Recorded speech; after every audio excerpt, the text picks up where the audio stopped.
Hello বন্ধুরা, আজ তোমাদেরকে এই লটকনটা বানিয়ে দেখাবো। তো চলো শুরু করা যাক।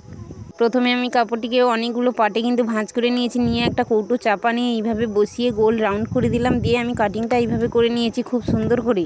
বোঝা গেল? তো চলো এবার কিভাবে তৈরি করব সেটাই দেখাবো।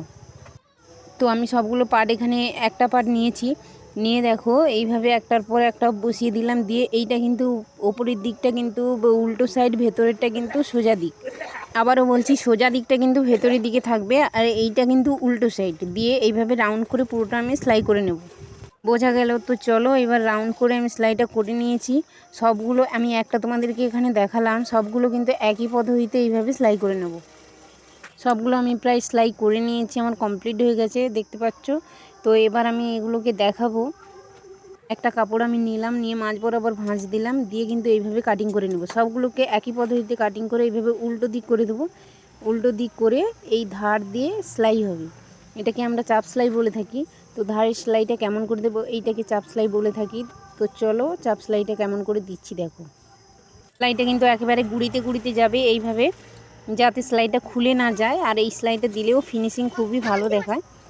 কী পদ্ধতিতে সবগুলো আমি সেলাই করে নিয়েছি। এবার আমি দড়িতে কেমন করে ফুলটা বানাবো তো দেখাচ্ছি। আগে থেকে আমার দড়ি বানানো ছিল, এইভাবে মাঝ বরাবর দড়িটা রেখে ভাঁজ দিয়ে কিন্তু এইভাবে সেলাই করে নেব।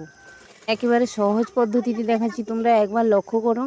খুবই সুন্দর লটকনটি, বেশিরভাগ কাস্টমারের এই লটকনটি পছন্দ থাকে, তো এই কারণে তোমাদেরকে আমি দেখালাম। আমার মনে হলো আমার বন্ধুদের সঙ্গে একটু শেয়ার করি।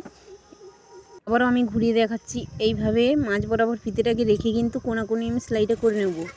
নিয়ে এটা যদি হাফ ইঞ্চি ছেড়ে ছেড়ে করো তাহলে কিন্তু একটু গায়ে গায়ে হলে দেখতে ভালো লাগে। যখন 1 ইঞ্চি ছাড়বে, তোমরা যদি একটু ফাঁকা দিতে চাও তো দিতে পারো, কোনো সমস্যা নেই। কিন্তু হাফ ইঞ্চি, আমি এখানে হাফ ইঞ্চি করে কিন্তু ফাঁকা দিচ্ছি। দেখো কত সুন্দর হয়েছে, দেখতে পাচ্ছ? ভিডিওটি ভালো লাগলে প্লিজ চ্যানেলটিকে সাবস্ক্রাইব করে নাও, পারলে বন্ধুদের সঙ্গে শেয়ার করো।